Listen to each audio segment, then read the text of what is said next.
Well, I need people to buy these cars so I can get my mechanic shop upgraded.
Mhm.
I'm gonna have a new parts car to go and get my parts from the junkyard.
Alcohol.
the sun up to the sundown. Ain't nothing better than being in the sound of a John Deere diesel turning dirt on the land I love. There ain't nothing better than a good woman, two bare feet in the kitchen humming. When I get home from a long day of working tough, and down on the farm, drinking on a beer, listening to the critters out here in the sticks. That's the way we live it. We working hard, got it in our blood, running through our veins. We don't change for nothing, and we love being down on the farm.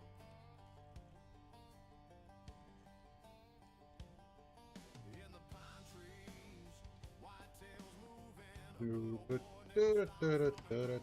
Find me in the barn with my guitar playing a tune.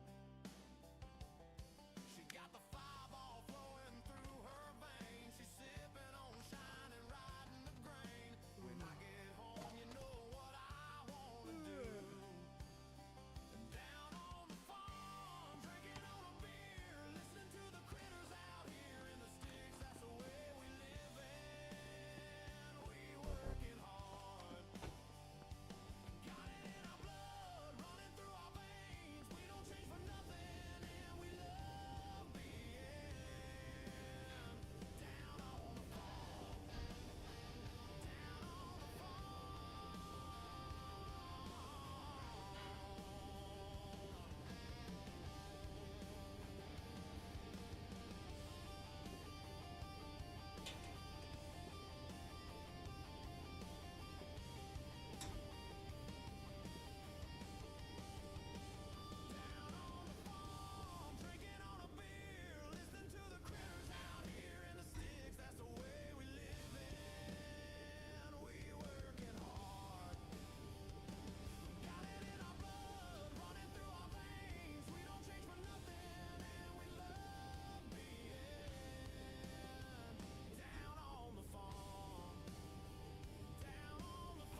Want to get more alcohol.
Oh, my neck. It popped. Ah.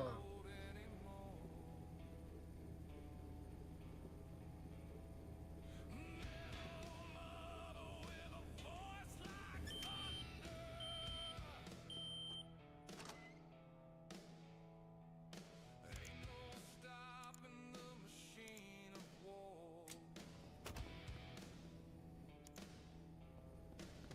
Rumble on, she's rolling.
Ah,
Please roll along.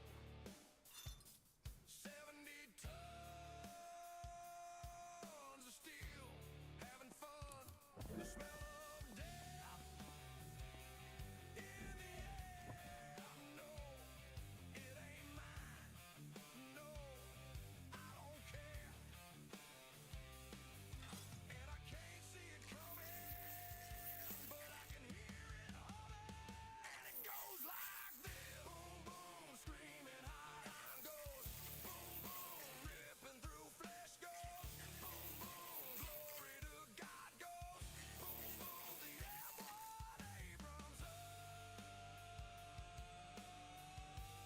Oh, the M1 Abrams.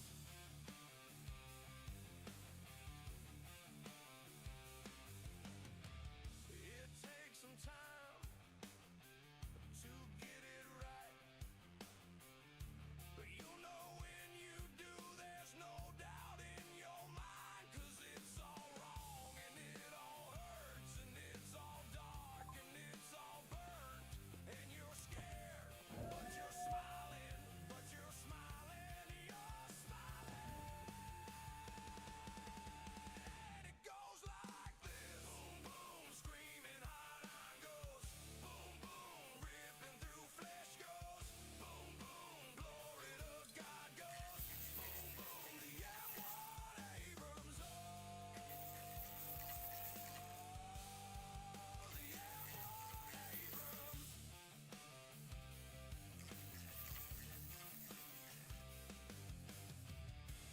Here I am, fist raised to God. If He exists, here I am, that, flesh and blood, a broken man. Here I am, making things go. Boom, boom, boom, boom.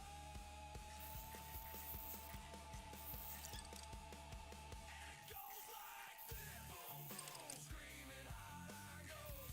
Boom, boom, ripping through flesh goes. Boom,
Fucker.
Damn it.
I need restroom. I'm already 6 cans in. I am buzzed on hell.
Oh, got back just in time for the restroom for a customer. That's awesome.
Well, since we gotta wait for part to fix, we're going to listen to some cars or watch some car stuff. Relics Car Club of North New Jersey. If you're in the New Jersey or New York area, please check them out and consider joining the club. They do monthly events, meetings, and have formed a community around these awesome vintage cars.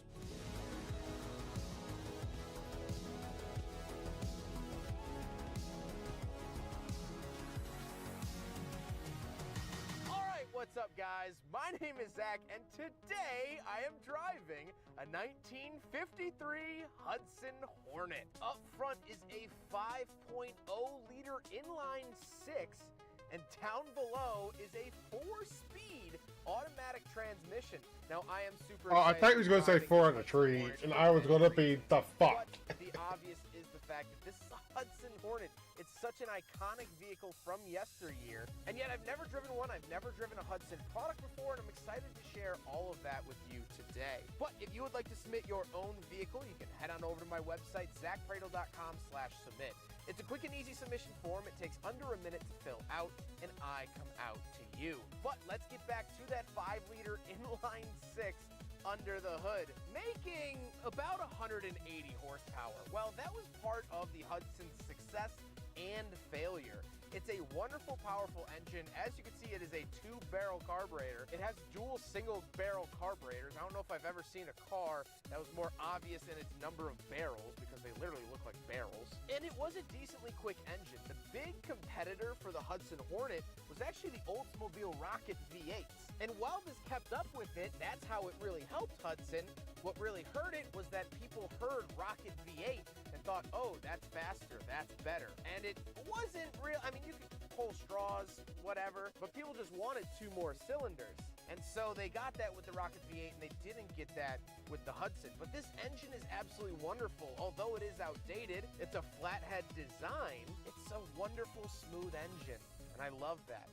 Like I said, paired to it is a 4-speed automatic transmission known as the dual range Hydromatic. Dual range basically just meaning that it has a 4th gear. Pretty smooth. It doesn't have a torque converter, so it kind of just has a mind of its own. And you know what? I let the Hudson Hornet figure itself out, and I'm just kind of here along for the ride. Last but not least, of course, the Hudson Hornet is rear-wheel drive. However, let's talk about how it is to drive, because the Hornet was actually a very profound figure in NASCAR. This car won so many races. Of course, we know the fabulous Hudson Hornet, and there's 2 reasons for that. First of all, that engine, drivetrain, really, really spectacular. But as you're seeing on camera now, it can actually handle. I'm doing a big old traffic circle, turn it in, it actually handles. The reason for that is this has what's called the step-down floor.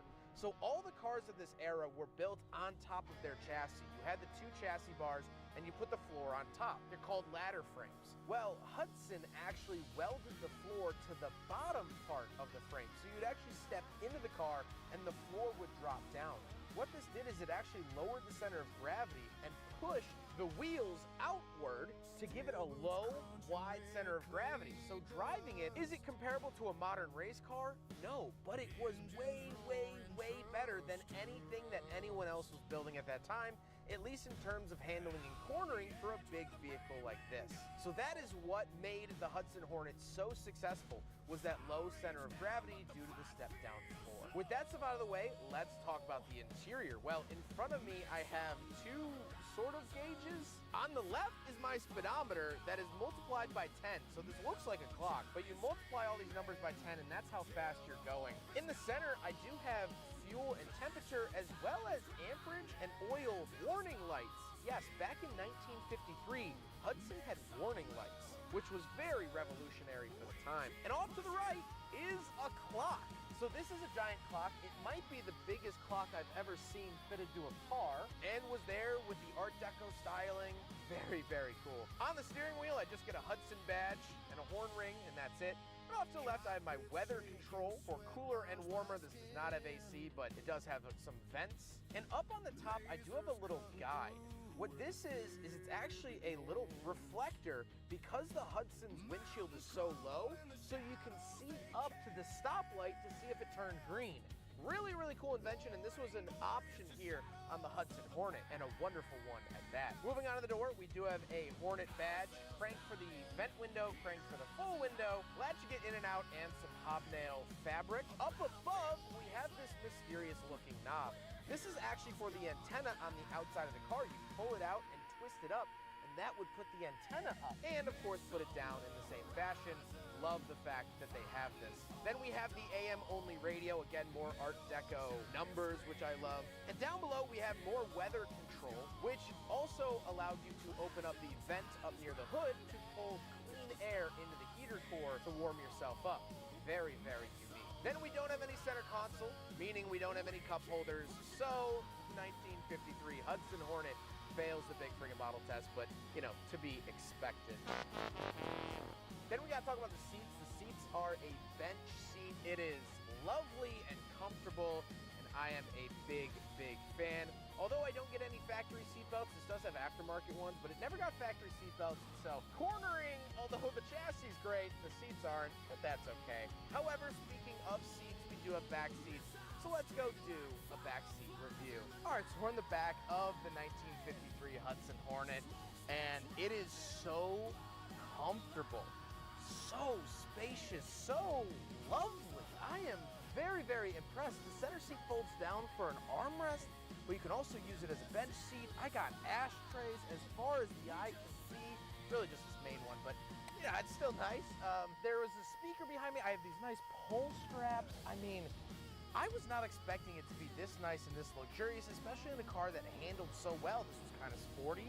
It was kind of luxury. It was kind of a do-all car, and that truly, truly wonderful. I am blown away by this backseat space. I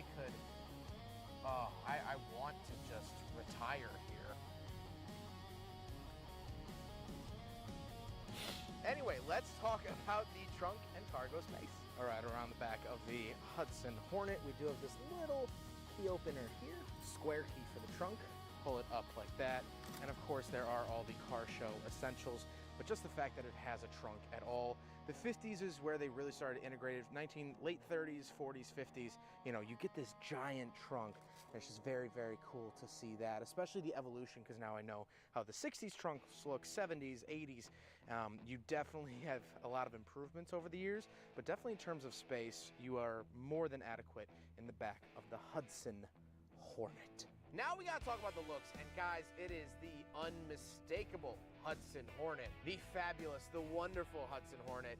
It just looks so cool. Seeing it in person when it pulled up, I genuinely got goosebumps, especially in, of course, this blue color.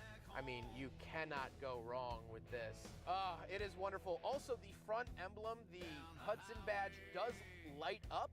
However, it's not dark enough to show that, but from the factory, they lit up. And this is a split window. So the 1953 was not only the last year that Hudson was its own company, but last year that they offered a split window. So very cool to see that here. However, with all of this being said, let's get on to my final thoughts. What do I think driving a Hudson Hornet? Well, first of all, it's a childhood dream come true. Ever since June 9th, 2006, I've wanted to drive one of these. That's the date that cars came out, isn't it? That's when cars came out. And to check this off my bucket list today is just words escape me, to be completely honest. However, I do want to talk about Hudson as a whole. So Hudson in 1953 was its own company, but in 1954, they came together with Nash to form AMC. Nash and Hudson never stood a chance against the big three automakers, especially Oldsmobile that was backed by GM. Chrysler was a juggernaut and Ford was its own juggernaut. So trying to compete wasn't really an option. They just couldn't do it financially. That paired up with Hudson being viewed as an older car, even though it had some pretty cool tech in it.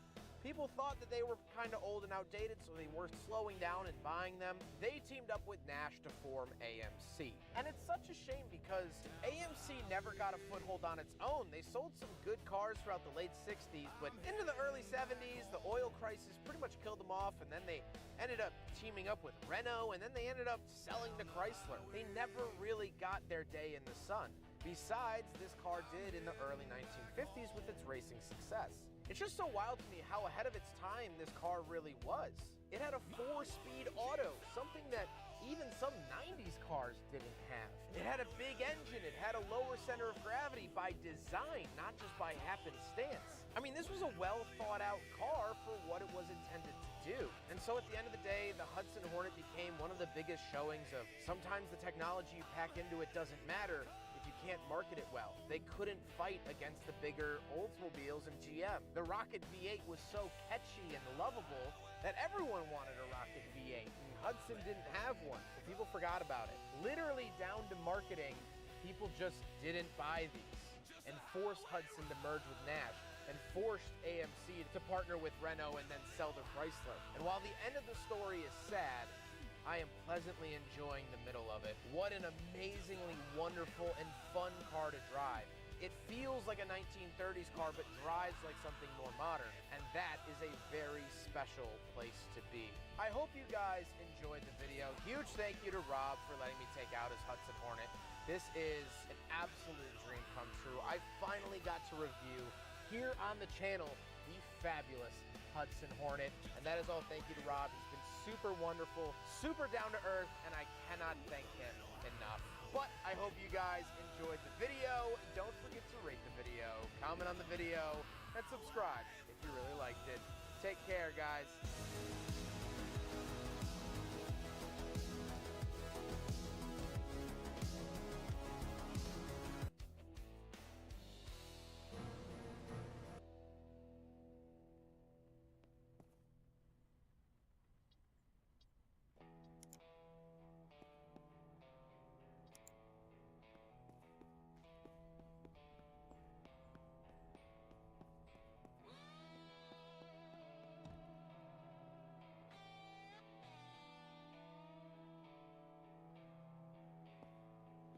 Warriors fighting on a foreign shore,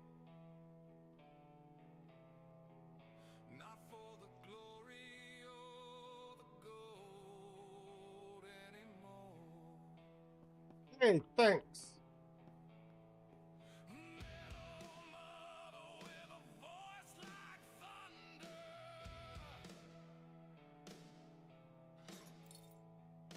Ain't no stopping the machine of war.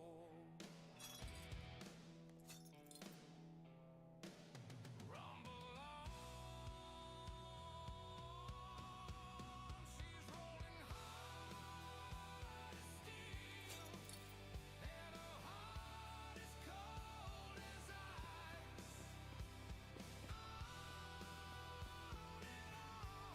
She's never gone, that engine rolls all night. And if I am her son, then she is a part of me. And he wrote it. Okay. I would walk a million miles to keep my engine running free.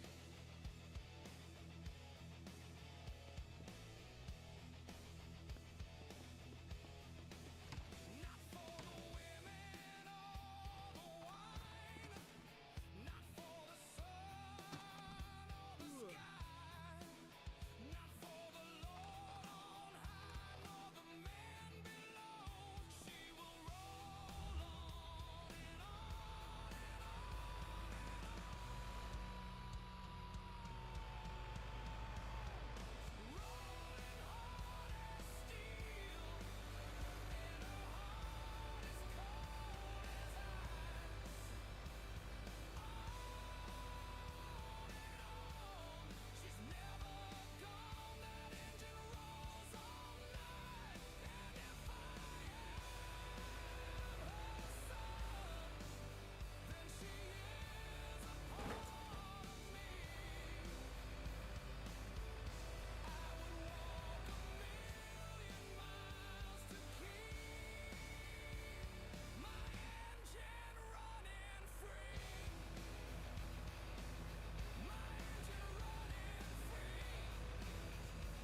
Ba, ba, ba, ba, ba, ba, ba.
Right, I will start this while or after I come back from the break. Watch out.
was a marvel of American engineering, the end result of millions of dollars and years of work.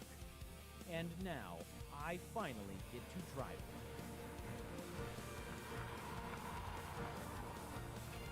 Okay, so I'm exaggerating. Mechanically, this 1954 Kaiser Special is somewhat unremarkable, but it holds a special place in my heart, as I've wanted to drive one of these cars since I was 14. While everybody else was reading edgy young adult fiction, I was engrossed in Richard M. Langworth's The Last Onslaught on Detroit, which may have explained my lack of popularity in high school. This book tells the fascinating story of the rise and fall of the Kaiser-Frazer Corporation. Henry J. Kaiser was the classic American entrepreneur with an unyielding faith in hard work and big ideas. He built roads, dams, and, when World War II broke out, battleships. He earned a reputation for getting huge jobs done in record time. Such was his popularity, they even made a comic book about him. However, Kaiser yearned to enter the car business. He had radical ideas about front-wheel drive, fiberglass body panels, and other innovations that no traditional automaker would try. With the war winding down, Kaiser partnered with seasoned auto executive Joseph W. Frazer. It seemed like a perfect match. Kaiser knew how to build things, and Frazer knew how the car industry worked. Most of Kaiser's ideas were too complex or too expensive to make it into the final design. Still, initial sales of their steel-bodied, rear-wheel drive cars were good. But the partnership didn't last. After the immediate post-war demand for new cars had subsided, Frazer wanted to reduce production and cut costs. Kaiser, bent on expansion, refused, and Frazer stepped down in protest in 1949. Sure enough, Kaiser built way more cars than he could sell that year. Overproduction and out-of-control costs became recurring problems, and a merger with Willys Overland in 1953 didn't help. But the company still managed to create a new Kaiser design for 1954, and looking at the photos, my 9th grade self thought it was beautiful. In person, I still think the design is drop-dead gorgeous. The low beltline, widow's peak windshield, bold taillights, and sharp concave grille give it a look unlike any car made that year. Which is ironic considering that Henry's son, Edgar Kaiser, basically told stylists to imitate the front-end design of the Buick XP300 concept car. But in my opinion, when you compare it to a 54 Buick, the Kaiser looks better. Most of its body panels actually hadn't changed from the previous year, but designers cleverly disguised this with the aforementioned grille and new taillights.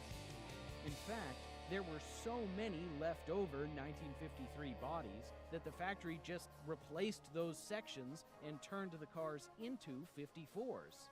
This Kaiser is one of about 3,500 early specials built that way. The new Safety Glow rear fender lights provided a cheap way to mimic tail fins, since the company couldn't afford to redesign the sheet metal. With only a 6-volt electrical system, they're not the brightest, but I think it's one of the greatest taillight designs of all time.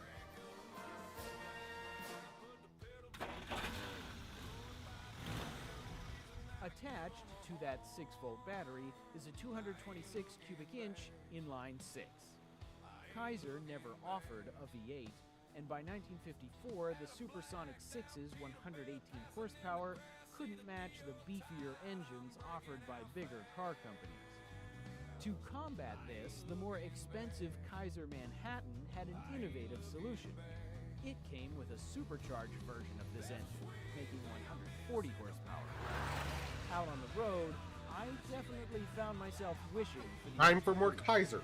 This is not Because a the fast Kaiser cars are fucking Even cool. with it floored, you just don't get a whole lot of acceleration. I would describe it as gradual at best. the nice thing is, once you do reach cruising speed, the 6-cylinder engine is very quiet, and it makes for a very relaxing drive.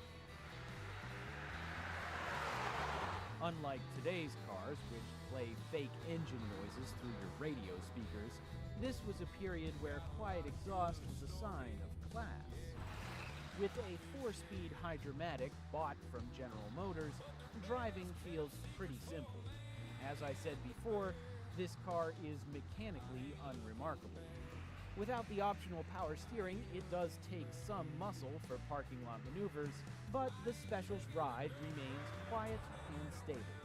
One thing I noticed driving this car, you can definitely feel its weight. I'm about to drive onto a brick road, and yeah, you can hear the noise, and you can definitely feel the vibration through the wheel, but you're not feeling any of that shakiness through the seat. This car is so heavy, and the seat is so thick. It's a very comfortable vehicle, even when you're driving on an uneven road surface like this. In general, Kaiser interiors were great places to spend your time. Perhaps to substitute for the lack of power, it feels like they put in extra effort here, including safety innovations like a padded dashboard, easy-to-reach controls, and a lot of glass for increased visibility. A wider variety of color-coordinated fabrics and vinyls also set these cars apart from their competition. This God, special the thing's simulated fucking bamboo beautiful. looks really neat and supposedly makes cleaning a breeze. But even with its gorgeous looks and fancy interior, Kaiser sales were disappointing. Joe Fraser's ominous predictions had sadly come true. And so, in 1955, Kaiser Willys packed up all their car production and shipped it to South America, where demand was high and competition was low. The company did stay in the U.S. market with another product, but that's a different story. Success in the auto industry takes more than boundless ambition. It takes patience and nuance, things Henry J. Kaiser may have lacked. Reflecting on their defeat, Edgar Kaiser lamented, "You win all your life, and that's one thing. Then suddenly you lose, and that's quite another." But if the failure to penetrate one of the most competitive industries of all time is your biggest loss on a record of winning, that's pretty good.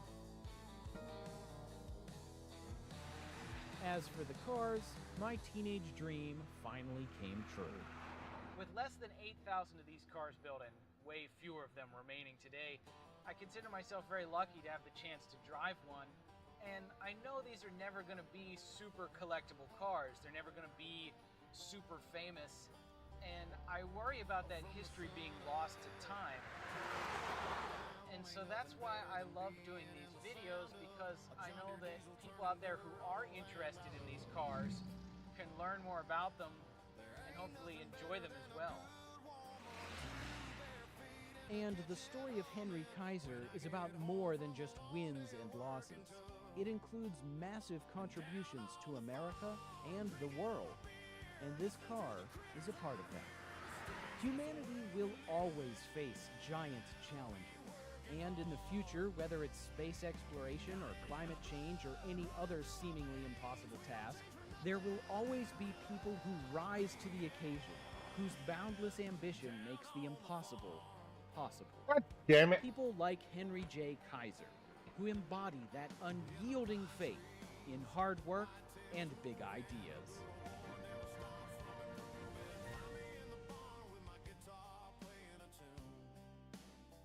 Kaiser Fraser's history includes more than just this car. They also built convertibles, hatchbacks, compact cars, and even the first American fiberglass-bodied sports car, before the Corvette. The last onslaught on Detroit covers all these in great detail, and although it's no longer in print, you can still find it at public libraries. And if you want to know more about our thoughts on the Kaiser Special, you can check out these videos here. Thanks for watching. No!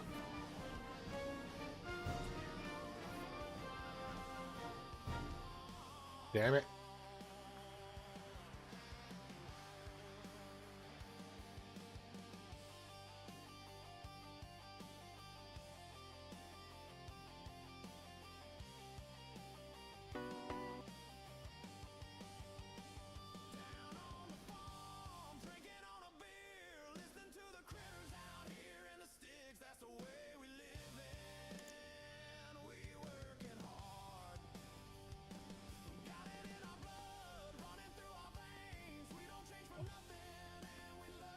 Excuse me.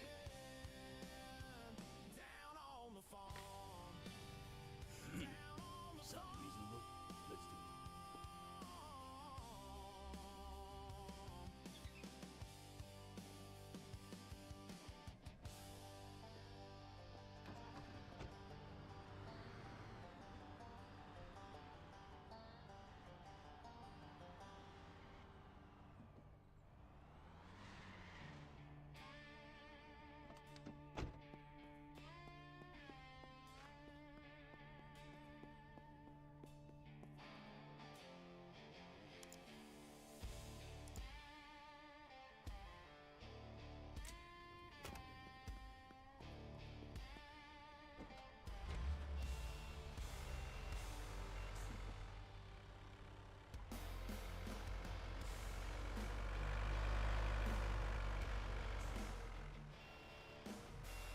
Face off in the mud, twisting tanks and twisted blood, and the air fills with dust and smoke.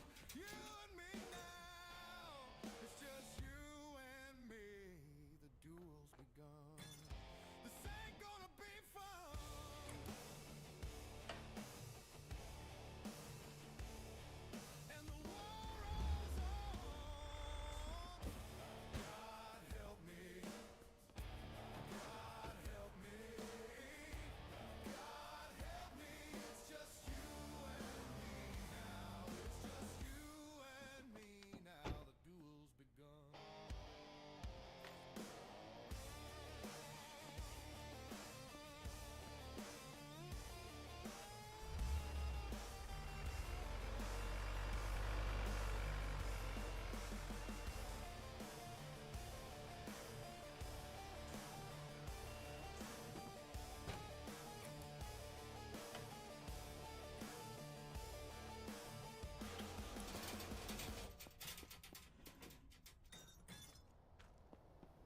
Shield on, yeah.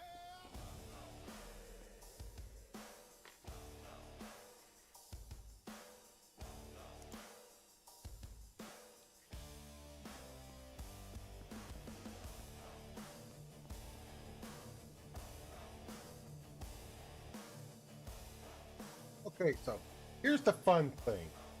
I have a truck very similar to this. I didn't know they made a roof rack that would work. I want to know where he got that roof rack. Because I've got this dealership option on my truck. I would love to have that roof rack. Because it is so hard for me to find anything that will match up with that height difference. But that's a great looking example. I could do without that brush guard.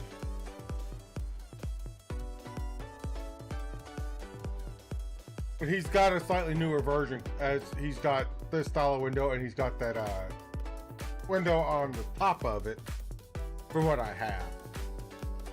But that's actually really fucking cool.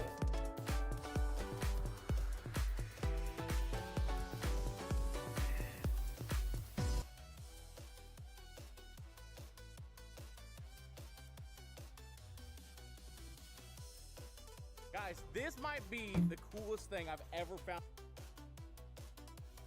19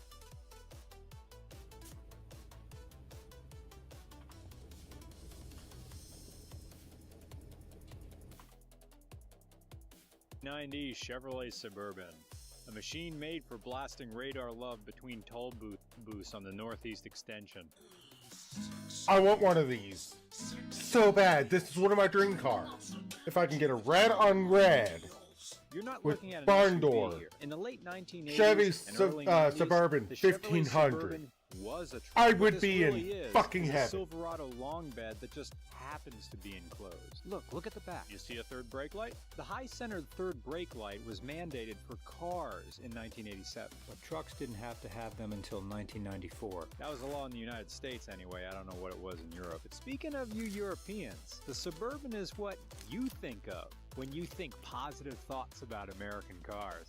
The 8th generation Suburban was produced all the way from 1973 to 1991. Yeah, this is what you think of when you think of an American car. Yeah, you want this. Steel confidence, a commanding chin, liberating height, Which distances occupants from global asphalt realities. This Suburban here has a 350 cubic inch V8 which propels this concession stand, making 12.5 miles per gallon. And yes, decimals count. Because this is an embodiment of masculinity where a matter of inches could be the difference between victory and pulling up your pants and leaving the Howard Johnsons in shame. There's room for 8 people here, and you could conceive, deliver, and raise a family in the back of this truck and entertain them on Saturday nights with water park hallucinations compelled by the fumes. The front seats are a foot apart like slow dancing middle school couples. And here we have the early throttle body fuel injectors from the grunged age. Throttle body fuel injectors work just like a carburetor would. They spray fuel far from the finish line. You work on an 8th generation Chevrolet Suburban by ascending the grille and paying tribute. It's got a live rear axle and a live front axle. Don't fear this rust. Nope, body rot here and there doesn't mean much as long as the frame is fine. Thumbtacks hold the headliner in place. Armrests get ashtrays. The automatic column shifter is straight out of a 70s action movie. Oh man, smoker windows. I remember these. The Suburban victoriously performs one of the great American virtues. Act your size. So many cars commit the cardinal sin of dishonesty. It's not so much deception as it is disingenuousness. You see, I hate it when cars try to convince you they are something they're not. You've seen this. Small cars insisting they're big and expensive. Toyota Corolla. Or worse, big, cumbersome cars putting on Under Armour thinking it hides their buffet rolls. Pontiac Grand Am. But this Suburban? No way. 3 rows of truth. Oh, the grille doesn't jut enough? Rush guards. The Connex container body isn't nautical enough? Marker lights. Those handles help you in to a red velour interior. Son. A Suburban only needs 6 selling points. I'm big. I drive over stuff. Weather doesn't stop me. I look like murder. I sound like Lobo. And I smoke like Oswald's rifle. When we were finished filming this Suburban, I borrowed it. I used it to drive up to St. Mary's of the Blessed Hearts Bible Camp and Smiling Hugs Daycare Center. Out of the back hatch, I threw a potato sack, the contents of which were crying. Through my Millard Fillmore mask, I yelled, You passed the test like all the rest. While the internals of a meatball sub rolled down the front of my white v-neck t-shirt. Chevy Suburban, the city and monolith of masculine domesticity and old Tom Waits albums.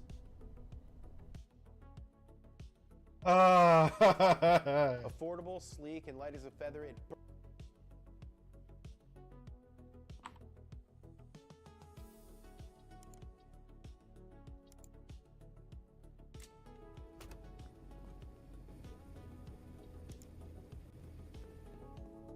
God, I love that channel.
burst onto the scene just as the world was recovering from the gas crisis. Almost 40 years later, you can still find it tearing up tracks in endurance races around the world. For many cars, you can describe the engine's sound with a word like hum, purr, roar.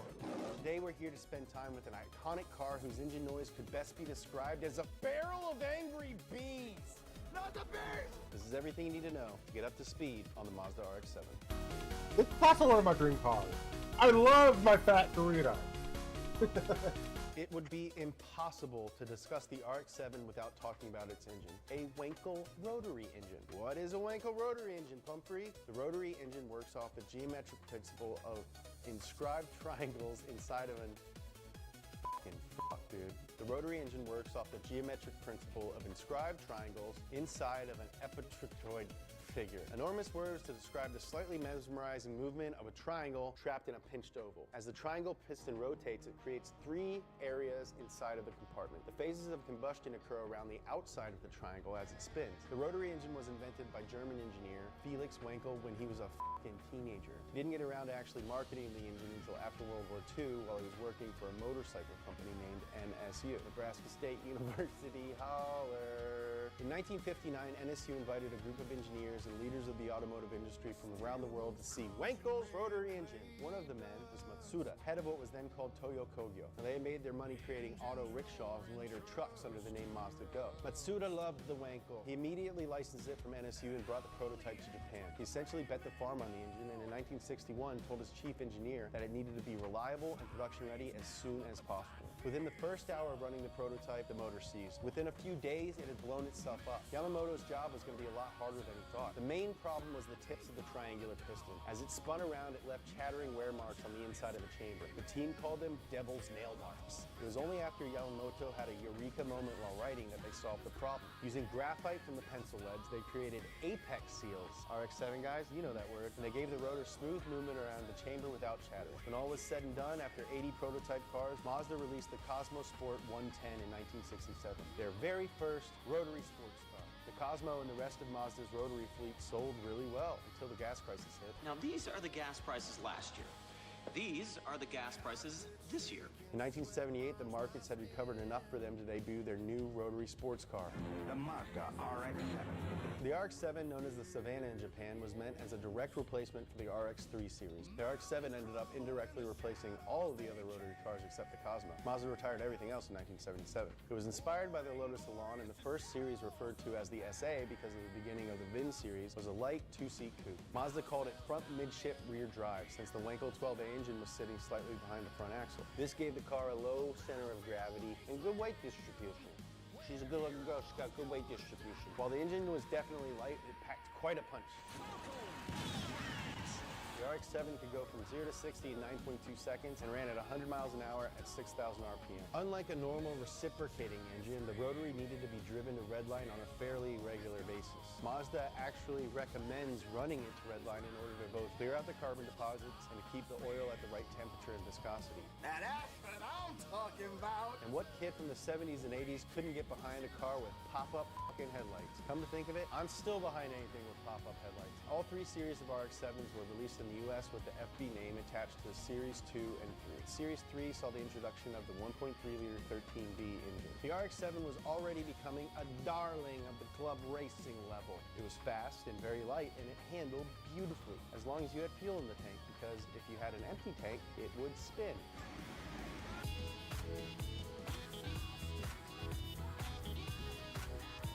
In 1985, the year I was born, Mazda redesigned the RX-7 for my birthday, and the second generation was born. This time they took inspiration from the Porsche 944, and the FC RX-7s were closer to a touring car with sports car highlights than the first-gen pure sports car. The Series 4, produced from 1986 to 88, came standard with the 13B DEI engine, with a turbo version available with 189 horsepower. Mazda also finally got around to upgrading to rack and pinion steering, which greatly improved what could politely be called its tendency to oversteer. It also traded out the clunky drum brakes for discs, and the Series 5 inched up the horsepower to 160 and finally to 200 with the introduction of the Turbo 2, the coolest car in initial D.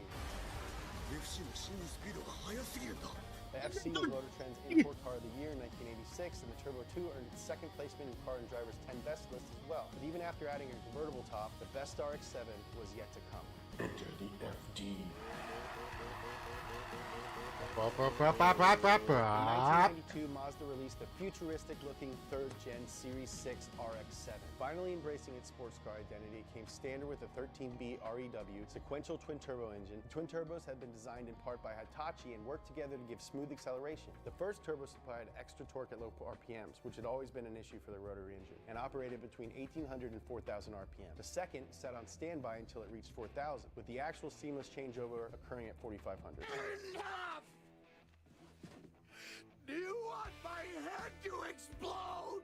The international community, however, was going to have to be satisfied with this last imported version. Due in part to Japanese financial crisis in the 90s, Ford took over as a controlling interest in Mazda in 1996. The Series 7 RX-7 released soon after was only available in Japan and Australia. Its final iteration, the Series 8, was released in Japan only with a myriad of upgrades. More efficient turbochargers, better intercooling and radiators, new lighting design, more comfortable seats, 17-inch wheels, and more power. Power! Power!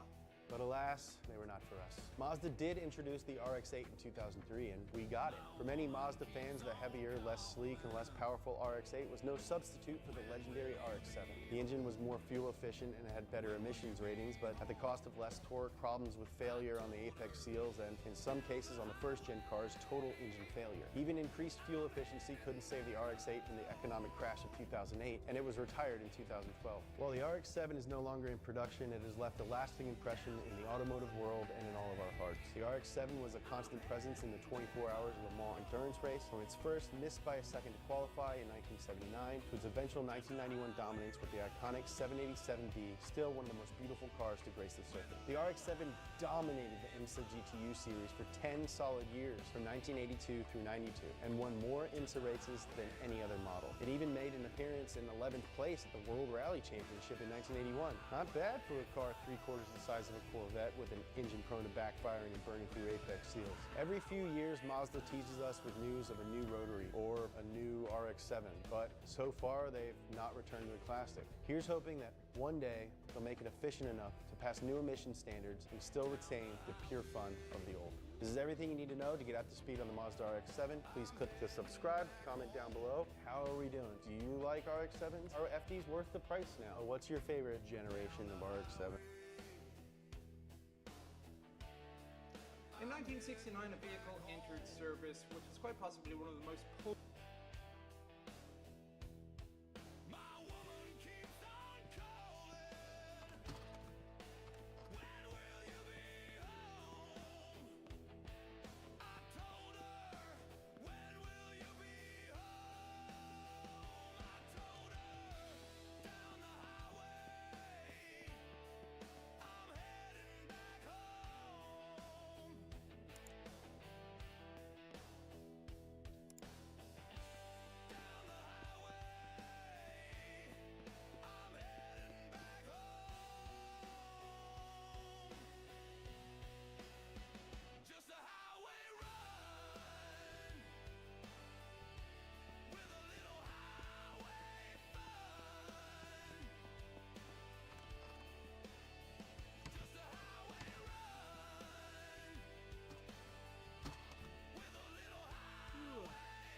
Oh shit!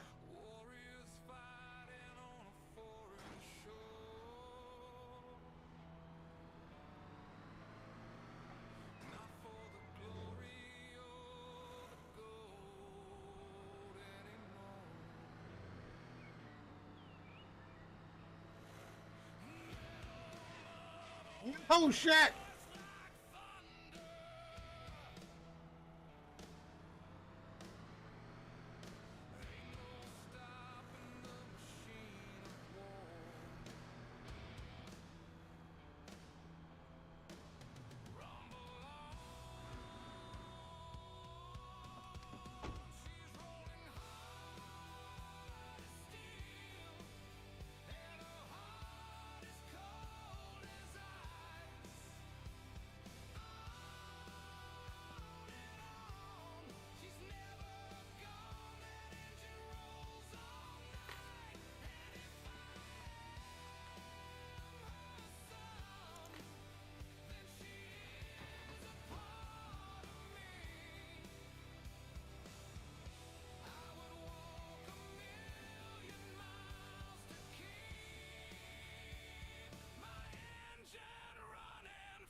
God! Oh God!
I want one of 1969, a these. vehicle entered service, which is quite possibly one of the most polarizing in the history of the military.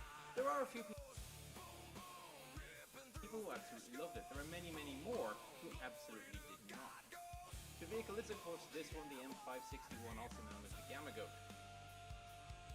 I have come to the Rock Island Auction Company. They've asked me to do a video on this particular vehicle, which is available for sale in their September premiere auction of 2018, should you wish to buy it. The product of a Project Agile. It was intended to replace the Dodge 3/4 ton truck. But also they realized that since Southeast Asia was starting to become a bit of a hotspot, they also wanted a vehicle which was quite capable there as well. In the end, about 6 companies fought for the contract, but 2 leaders emerged. One was Vought, perhaps more famous for producing the F-4U Corsair or the F-8 Crusader fighter aircraft. The other was Canadair, also famous for producing fighter aircraft. You can probably see where this is starting to go wrong. Both the XM561 and the XM571, which is Canadair's entry, were articulated cargo carriers, but Canadair's was tracked. In June of 1968, the contract was awarded to LTV, the Vought parent company, and Vought then turned around and gave the contract to Continental Diesel Electric Company, also known as Condec, to actually build the thing. The manual describes the 1.25 ton 6x6 cargo truck M561 and its related M972 ambulance as tactical vehicles capable of traversing roads, highways, and cross-country terrain of all types. The description is accurate. The goat part of Gamma Goat comes from the fact that this thing will basically go anywhere. More specifically, the vehicle is a dual-bodied, aka the tractor and carrier, articulated 6x6 vehicle. Starting the toured vehicle as ever at the front. Firstly, no point in rabbiting on about armor values because there is none. Lightweight is the name of the game here. Not so much in order to keep it under the Army specifications, in fact this vehicle just flew right through that limit, but instead to keep the vehicle light enough that it can float under its own displacement. Items on the front, nothing is going to be of a huge surprise here. Indicators, service lights, lifting hooks. This is your auxiliary power receptacle, aka this is where you put your jumper cables in if you have to slave start the vehicle. Blackout lights, and further down you're going to have under the rail your little hooks there for towing. Now notice how close the driver is to the front of the vehicle. The cab is directly over the front axles. Now this has a good point and a bad point. The good point is he has a wonderful view of any obstacles that are on the ground, allowing him to more easily traverse bad terrain. The downside is he has a wonderful view of impending doom should there be a head-on collision about to take place. Because notice that there is absolutely no crush space between the front of the vehicle and the driver's cab. Something to bear in mind if you happen to take this down for the shopping run. And so we come to the front wheels. They're always driven either in 2-wheel drive or 6-wheel drive mode, and well, you can see from the configuration there, no great surprises. Coil spring suspension. The wheels are about 100 pounds in weight. Now, the full gross vehicle weight is 10,200 pounds, give or take 1 or 2. And when on level ground, about 2,745 is carried by the front axle. Tire pressure, 22 psi on roads, 18 on soft ground, and if you're in snow, it goes down to 12. As you come around to the side of the vehicle, you're going to see the 20-gallon fuel tanks, diesel fuel. They also form part of the step system to get into the driver's cab. There are no doors, you can up and over the side. Why add doors in a possible leak point to your watertight integrity? The manual does specify that if your tanks are less than half full, do not park the vehicle for an extended period of time with the right side lower than the left side. Because of the way the fuel system is, if you attempt to start the vehicle after it's been sitting a while, you're just going to stall out.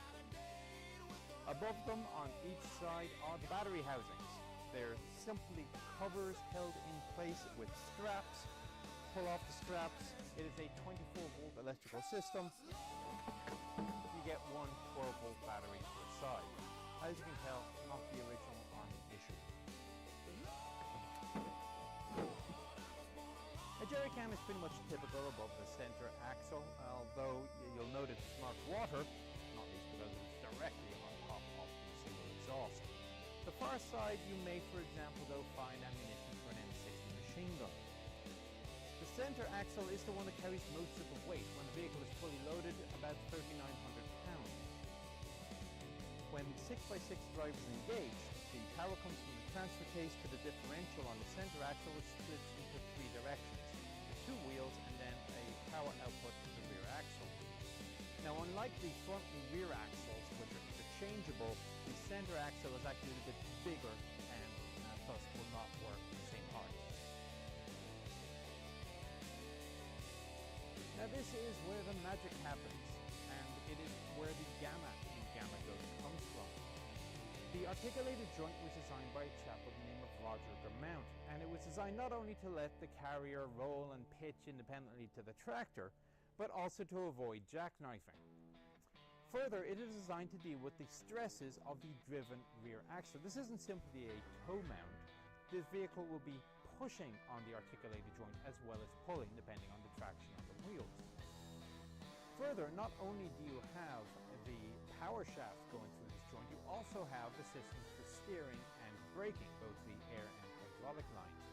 It's worth observing perhaps that there's two slightly different braking circuits. When you push down on the brake pedal in the master cylinder, there are two pistons.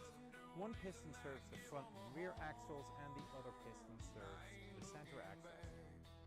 You might also be starting to cop on to one of the reasons that this vehicle was not entirely loved by the line troops. Not only is it a lot more complicated than the 4x4 vehicles it was replacing, but when you did need to repair something, accessing the part was a lot more difficult. The rear axle is basically a mirror image of the front axle, and as you can see, they steer. The manual observes that when you are steering in reverse, you treat this basically as a 4x4 vehicle. You don't have to sort of counter steer as you would if you were reversing a semi-trailer. Further, because all four end wheels steer, the turning circle is a very reasonable 29-foot radius. As you come around to the back of the vehicle, you see that all the Pioneer tools are mounted on the tailgate. The ambulance version has an additional step on the tailgate. And you also have your standard array of reflectors, tow hook, the receptacle for the lights on the trailer that you tow and so on. And so we come to the carrier, which also came with a soft top to keep the worst of the weather out. When stowed, the bows would be seen around the front of the carrier. You could get a bunch of conversion kits for the trailer, and what you would do, for example, let's say you got the 4.2-inch motor conversion kit or the 81-inch motor conversion kit. These would provide mounting points for the tube, the base plate, and some of the ammunition. The other type of trailer you could get would be the ambulance, and this came with an insulated cover, an additional personnel heater for the rear, space for 3 litters, an attendant's seat, and a bunch of seat belts. Now, when you're in the back of this thing, there's absolutely no way of attracting the driver's attention. So what they've installed in this little recess here would be a push-to-request stop button. When you push the button, a big red light comes on the driver's panel saying, "Stop the truck." Coming around to the co-driver's position, the front fender is where you would mount the M240 or M60 machine gun if you happen to have the machine gun kit mounted. But now we come to the pièce de résistance. Originally, this vehicle was going to have an air-cooled engine. It didn't really work out, though.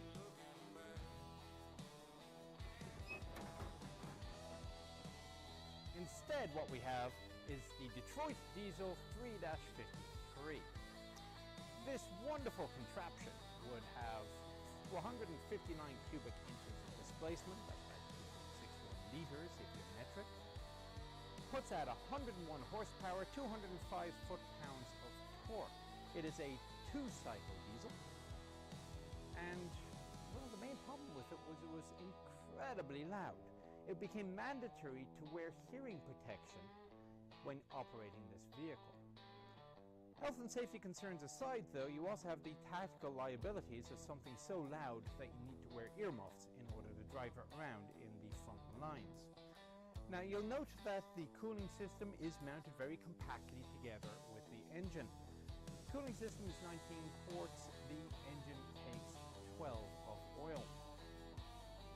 Despite all the other concerns, though, the engine was still powerful enough to do what it needed do.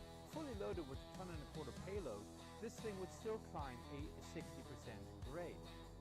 The engine would power the vehicle along at a good 55 miles an hour if you were courageous enough to do so, or on water, 2.5 miles an hour, propelled by the wheels. Now, there are a couple of quirks with water operation. For example, the drain plugs had this nasty habit of leaking, and you always had to be very sure that you checked to make sure they were closed. Perhaps not reassuringly, the manual instructs all personnel aboard to wear life preservers. In the field, well, the amphibious capability was perhaps more theoretical than practical. Give an idea of some of the problems. If you tried to put this thing through 30 inches of water that was doing more than 6 miles an hour, you had a very good chance of the vehicle simply being swept down the river. Remember, it's a boat basically, it's designed to float. So, yeah, I wouldn't use this as a commuter vehicle around maybe crossing the San Francisco Bay or anything. Once you're in the crew compartment, it's comfortable enough for a military vehicle, subject of course to the noise. The seat will move forwards, backwards, or up and down. Pedals are standard. You've got a dimmer switch on the left-hand side for your foot, then your clutch, brake, accelerator, as you would expect. Lots of dials, knobs, and switches, and handles. One which is missing, though, would ordinarily be here. I mentioned before, this doesn't have a winch. If you had a winch, the power takeoff would be here. Then further back to the right, you have a parking brake, and now you have your drive selectors, your transfer case for low range, neutral, or high, and then the drive selector for either six-wheel drive or two-wheel drive. And two-wheel drive mode because the front wheels are powered.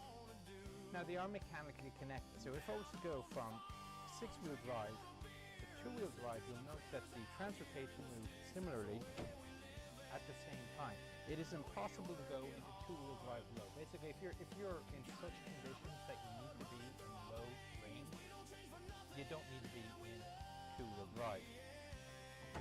Now, that said, the transmission is a 4-speed with reverse, standard shift pattern, 1, 2, 3, 4, reverse is on the left. Your layout at the front is going to be fairly typical. On the very far left, this is an airbox for heating in cold weather. So you actually turn this on before you start the engine. Underneath is the same light switch that had been at this point in service for decades, and indeed will continue in service for decades. Fuel gauge, speedometer, normal stuff. These controls on the right, this will be for your motors. So the two on the bottom right, they're for your windshield wipers. Your bilge pump, which is important, on the bottom left. This is the fuel cutoff. Hand throttle. Massive power, this is where that warning light will come on for the guys in the back if you wanted to stop the truck. That would be the red light and the starter. So if you wanted to start it, simple enough. Make sure you're in neutral for starters. Push down on the clutch. Make sure that the fuel cutoff is all the way in and thus not cut off. Maybe put out the hand throttle a little bit if you want, turn on massive power. And then you simply push to start and give it a bit of gas.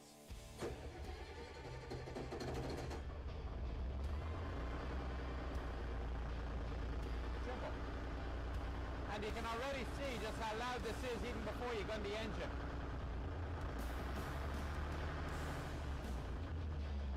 That can get annoying very quickly.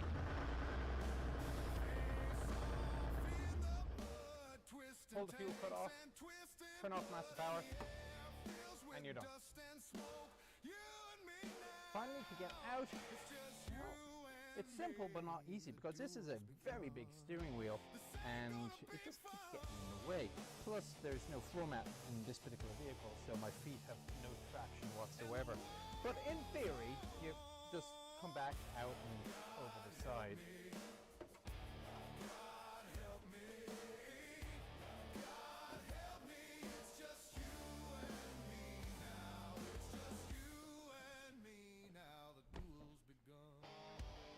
Come 1973, construction of 15,000 or so units at Condex plant in North Carolina was completed. 1,758 went to the Marine Corps. The only foreign user, the Mexican military. Now, despite this vehicle's off-road capability, user sentiment was such that it wasn't really destined to have a long service life. soon enough, the general runabout purposes were well enough served by the Cookbee, basically a Chevy Blazer painted army green. And for off-road purposes, well, the 1980s saw the Humvee arrive, which was almost as capable, but certainly a whole heck of a lot more popular. Still, this vehicle is always an attention getter at shows. Thus ends the tour of the 561. Hope you found it informative, and I'll see you on the next one. But there's nothing stopping you going into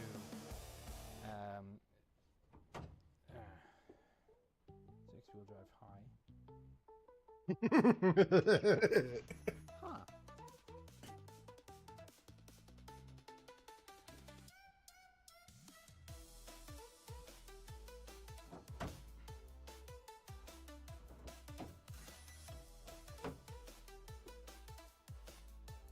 Okay. Do this again.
Ow.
The 1963 Chevrolet Corvair 95 Rampside pickup is a unique and highly sought-after vehicle, known for its innovative design and practical features.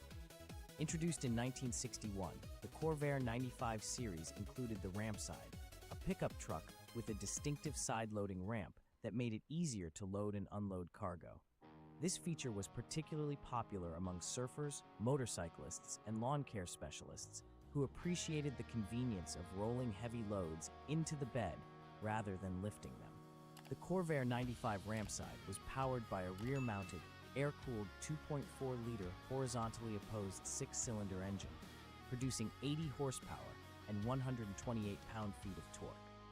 The engine was paired with a standard 3-speed manual transmission, with optional 4-speed manual and PowerGlide 2-speed automatic transmissions available.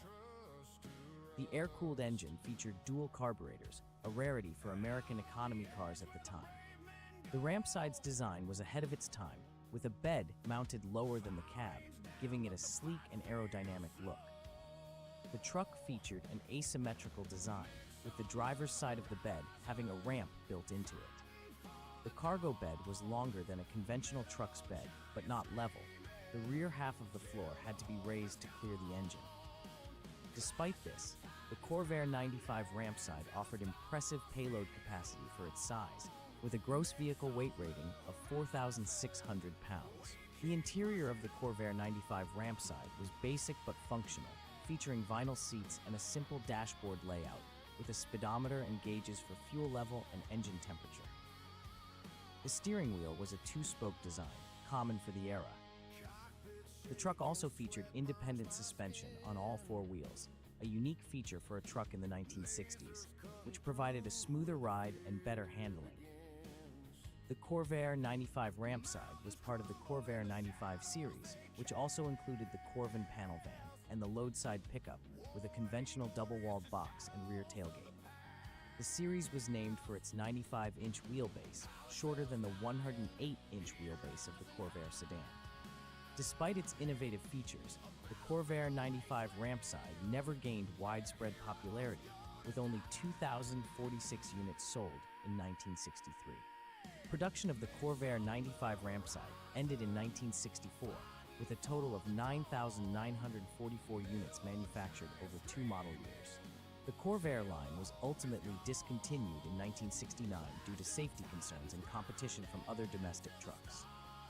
Today, the 1963 Chevrolet Corvair 95 Rampside pickup is a highly coveted model among collectors and enthusiasts, appreciated for its unique design and practical features.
Okay, go around the tiny bush.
Hey, Sethy.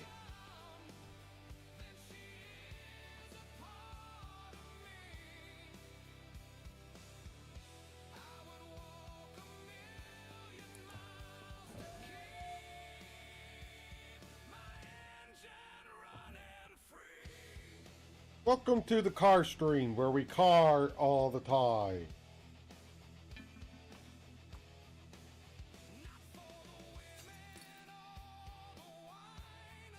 I don't have a fucking rotor. Okay.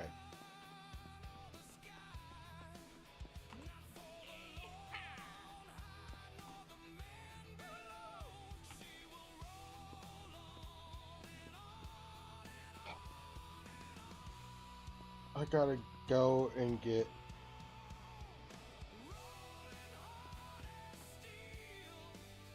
I think I've already went to the scrapyard for parts. Fuck!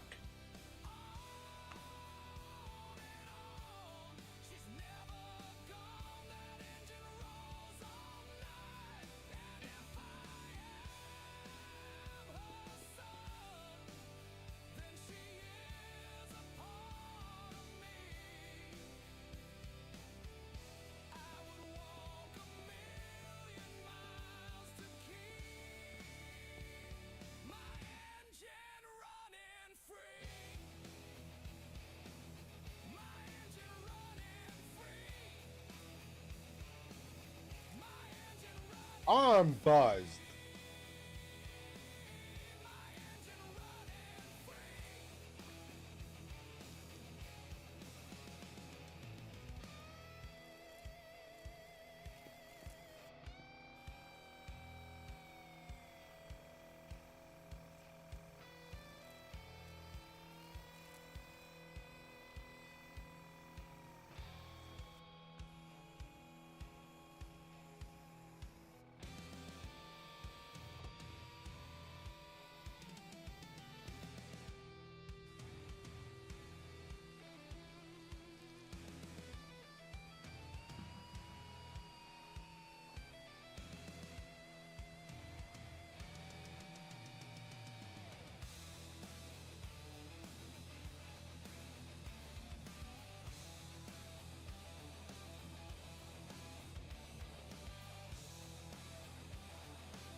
Alrighty.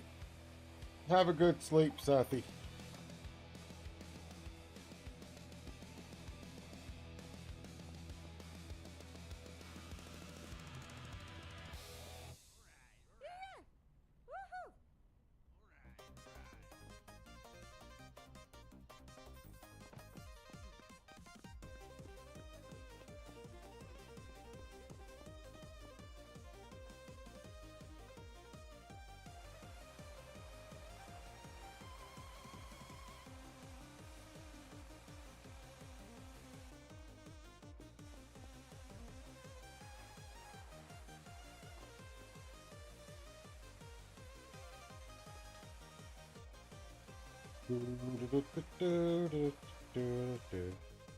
Oh, god damn it.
Come on, someone buy the car.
From the sun up to the sundown, ain't nothing better than being in the sound of John Deere diesel turning dirt on the land I love.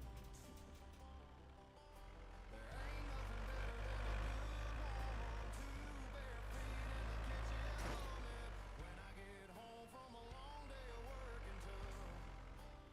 And down on the farm, drinking on a beer, listening to the critters out here in the sticks. That's the way we live it. We working hard. Got it in our blood, running through our veins. We don't change for nothing, and we love being down on the farm.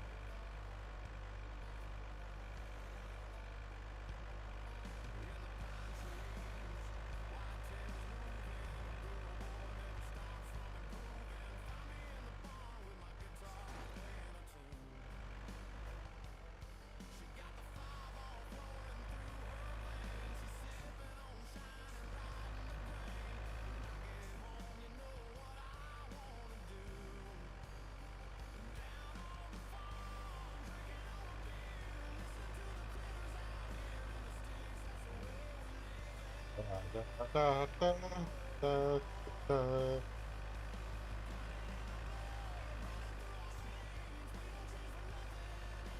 Oh shit.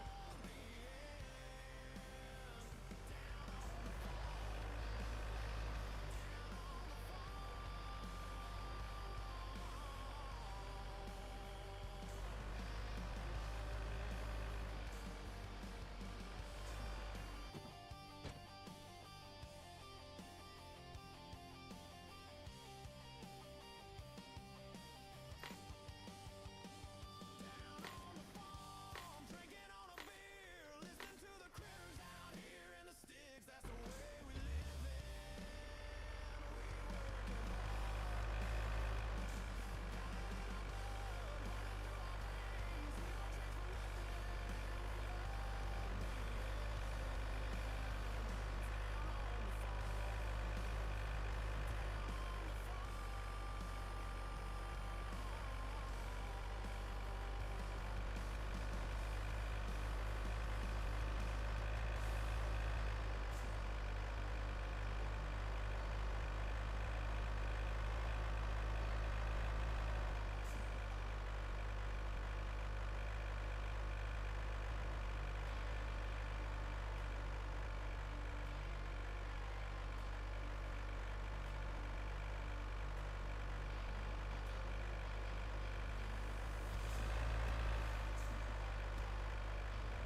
tanks and twisting blood, and the air fills with dust and smoke.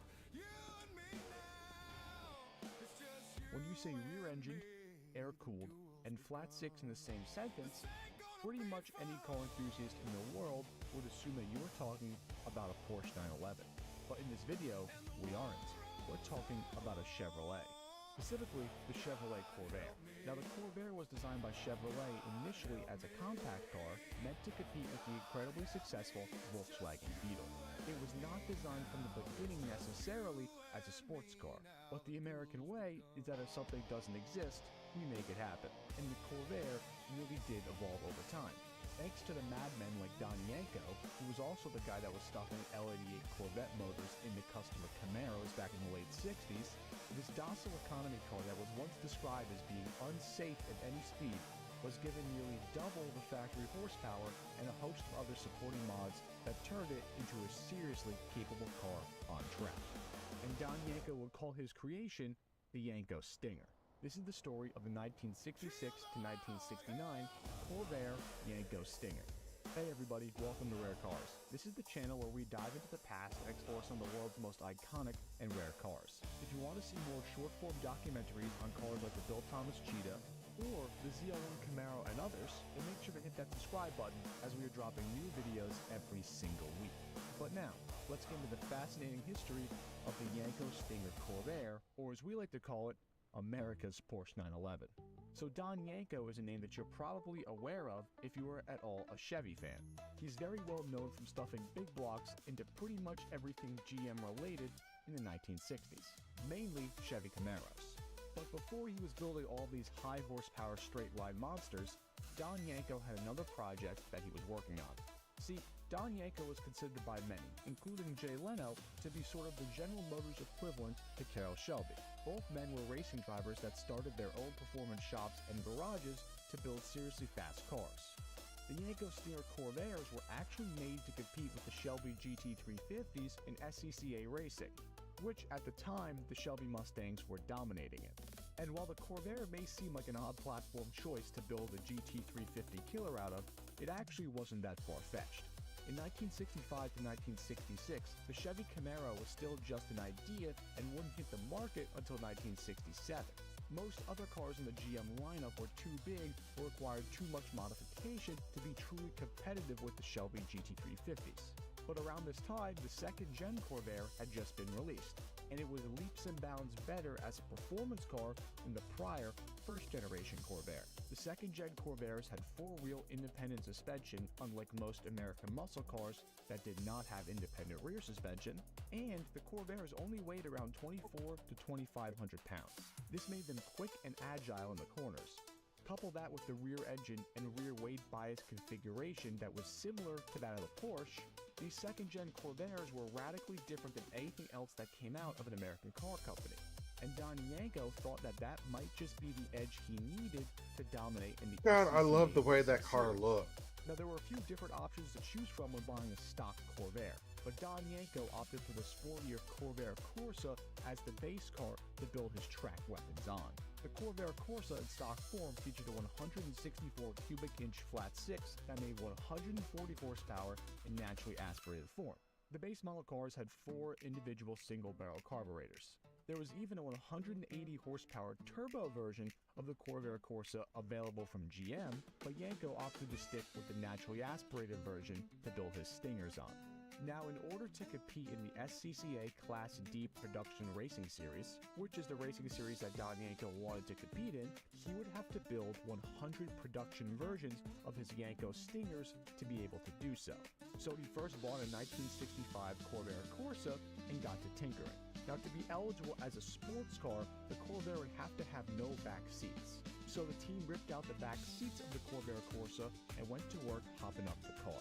The Corvair Corsa's stock independent suspension was a good starting point, but for real track duty, they had to overhaul it. Yanko fitted the Stingers with new springs and shocks at all four corners to help reduce body roll, and to keep the car more composed while cornering.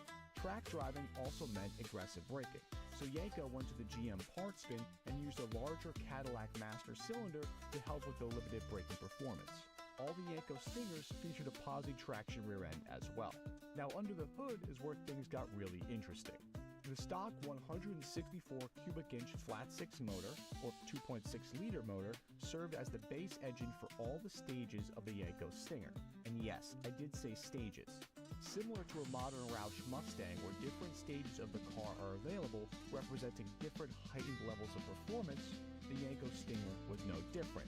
There were 4 different stages of the Yanko Stinger. Stage 1 was the base model. This included the suspension mods plus a 160 horsepower tuned version of the stock flat 6. The 20 horsepower gain over stock was mainly achieved with a carb retune and some internal motor work. MSRP on the Stage 1 cars was $3,450. The Stage 2 cars made around 190 horsepower thanks to a host of other engine modifications, including a new cam, new pistons, new valve springs, a polished crank, and an increased compression ratio of 10 to 1. They also received a full new instrument package on the interior. MSRP for the Stage 2 cars was $3,950. The Stage 3 Stingers were an even more hopped up version of the Stage 2 motor, higher compression, ported heads, and forged 40 over pistons. The Stage 3 cars made 220 horsepower.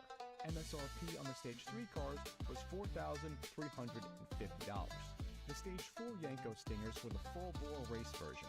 These were lightened and stripped down to be purpose-built as SCCA race cars. With some other engine mods, these cars made around 240 horsepower. MSRP for the Stage 4 cars was $5,000. There was even rumored to be a Stage 5 Yanko Stinger with a larger motor and a fuel injection system that made around 250 horsepower. However, I can't find that much info besides a reference to this on CorvairCorsa.com. Now on the exterior, the Yanko Stingers were all delivered in ermine white with blue stripes. These cars featured a custom rear spoiler and super cool adjustable rear vents to allow airflow into the engine compartment in the back. Every version of the Yanko Stinger remained air-cooled.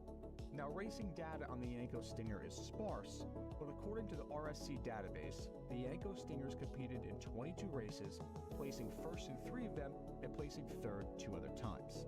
Sadly though, with the introduction of the Camaro in 1967, the need to use the wildly different Corvair as the base for the Yanko Stinger to compete in SCCA racing just was not there anymore. So much of the Horsepower Wars research and development effort was going towards developing better and better V8 power plants. The Corvair was such an outlier from this that it really didn't make sense to continue making the car. Corvair sales themselves drastically dropped off following the introduction of the Camaro, and the last year of production ended in 1969 for the Corvair. This also meant the end for the Corvair-based Yanko Stinger. In total, Yanko built just over 100 Yanko Stingers over the production run, and outfitted a couple dozen customer cars with Stinger packages as well. Fast forward to 2023 with the Porsche 911 having cemented itself as the greatest sports car of all time and still using its same rear-engine flat-6 layout, one can't help but wonder what would have happened if Chevrolet and Yanko kept at it with the Corvair and Corvair Stinger. Would the US have had another long-running sports car to offer besides the Corvette? Unfortunately, we will never know. And that concludes the short history of the Yanko Stinger Corvair. If you guys enjoyed this video, we would greatly appreciate it if you could drop a like and also share this video with other enthusiasts. Also, please make sure you are subscribed to the Rare Cars YouTube channel and smash the notification bell for more documentary-style videos just like this on the world's most interesting cars.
Yeah, 1986 Toyota MR2 AW11 naturally aspirated. The darling of Reaganomics and the Star Wars missile program. Twinkle, twinkle, MR2, how I love to be in you. Dig this. Can you capture innocence? Every living room floor Grand Prix and every algebra notebook margin doodle can be found in each protractor perfect angle on this real-life road blaster. You're looking at Toyota's first modern mass-produced sports car.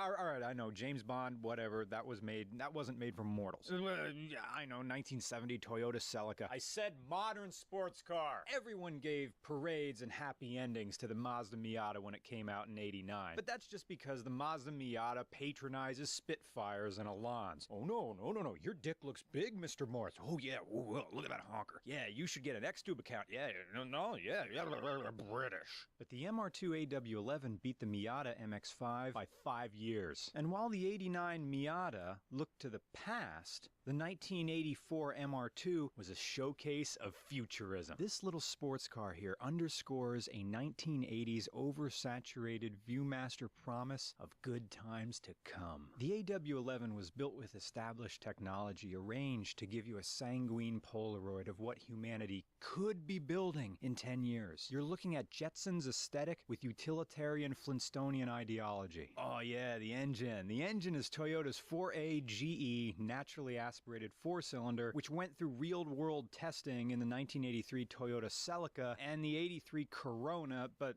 whatever, the Corona was Japan only, so oh yeah, metal intakes. And that's not the end of it, it's a cast iron block with cast aluminum cylinder heads, just like a Matchbox racer come to life. You're gonna let me drive it? You know what? If Jay Gatsby had an AW11, he wouldn't have wasted his time trying to rebuild the past. Even in the MR2's aged state, with all these rust spots and everything and missing side skirts, it's still as glorious as stepping onto the Ocean City boardwalk on the first day of summer vacation. Headlights go up, headlights go down, headlights go up, up, up, up, up, up, up. Oh. In real life, the Miata headlights are faster to activate than the MR2's, and the MR2 has no dedicated headlight go up, down, button. But in the MR2, you can lock the headlights up and keep them up by pushing the headlight switch in and then turning it up. And that's handy for when the headlight motors break, and they will. Let's get down to the Don Henley of the matter here. The engine, by its plebeian origin, is not the MR2's cherry. So what is? Is it those headlights? Maybe the engine position. How about the super long radiator hoses which make flushing the coolant take longer than the ending of Return of the King? Is it the handling? You know, as much as I want the handling to be the focus of this car, it isn't. Oh, no, it's fun to drive. It's a lot of fun to drive. But the AW11 is so twitchy. I mean, the mid-mounted 4AGE is ceaselessly fucking your ear and going, come on, lift off in this corner. Come on, do it. Oh, you pussy. It takes a unique, esoteric kind of bravery to drive this car beyond its limits. The kind of World War II bravery not found in me, but found in Chuck Yeager, and only in Chuck Yeager. You know, it's not even the engineering of this car, because as a UK Fix-It program pointed out, the rainwater gets in these little hood vents here and drips all over the alternator and rusts out the bugger from the inside. Speaking of rust, if anyone on Craigslist claims to have a rust-free AW11, they also have a bridge to sell. Check this out. The focus of Toyota's MR2 AW11 is this. This right here. See this little button right on the factory head unit, that little button? Memo. Memory. The AW11 is a feel-good memento. It's a scampering, happy thought that you can sometimes catch for a wink of time between cones or maybe on a back road when no one's looking. Toyota built a glorious salute to what is possible when you combine all of the best attributes on the OEM shelf. Please drive an AW11. You have to. The MR2 will joyously use all of its power to push you forward by the small of your back into all the positive speculation of 1,000 happy tomorrows. Toyota MR2. If Calvin and Hobbes built a car.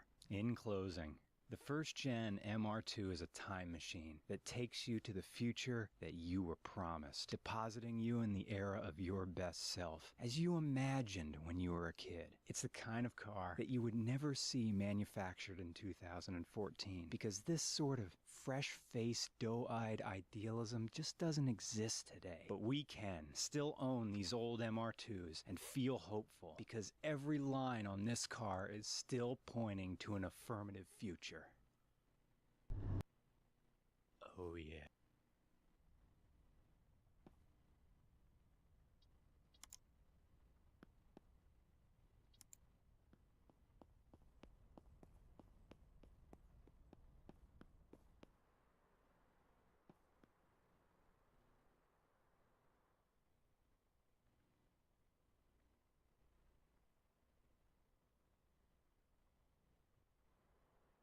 How do I not have a fucking rear brake calip, brake pad, brake rotor?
Hold on.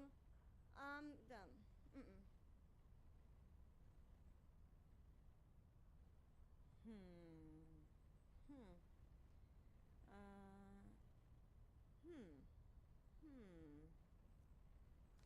Whoa! Great job! Whoa! Whoa!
Da-da-da-da-da-da-da-da.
we'll call it here today.